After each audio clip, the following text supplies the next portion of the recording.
అదే మార్గదర్శ ఈరోజు మనం ఒకసారి చూస్తే ఈరోజు దీపం కార్యక్రమం పేదవాళ్ళ కోసం ఏదైతే ఎన్నికల మేనిఫెస్టోలో మేము చాలా స్పష్టంగా చెప్పాం దాని ప్రకారం ఈరోజు 3 ఉచిత గ్యాస్ సిలిండర్లు ఇస్తామని హామీ ఇచ్చాం.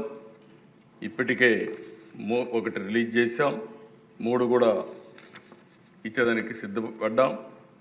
ఈరోజు మీరు చూస్తే 48 అవర్స్లో వాళ్ళు కట్టిన తర్వాత తిరిగి వాళ్ళకి డబ్బులన్నీ కూడా రీపే చేస్తున్నాం. ఈ ఒక్క ప్రోగ్రాంలో 2,684 కోట్ల రూపాయలు ఖర్చు అవుతుంది. ఇప్పటికే 1 కోటి మంది రిజిస్ట్రేషన్ చేసుకున్నారు, 80 లక్షల మందికి ఇచ్చాం.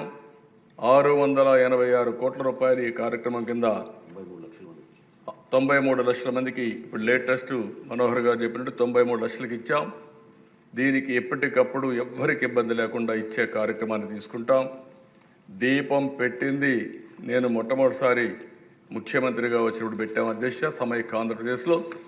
ఈరోజు మళ్ళీ గర్వంగా ఫీల్ అవుతున్నాం. ఆడబిడ్డలు ఎవ్వరికీ ఇబ్బంది లేకుండా వంట గ్యాస్ ఉచితంగా ఇచ్చే కార్యక్రమానికి ఎన్డీఏ శ్రీకారం చుట్టాం. ఇది ఒక పెద్ద అచీవ్మెంట్ అని చెప్పి కూడా మీకు తెలియజేస్తున్నా.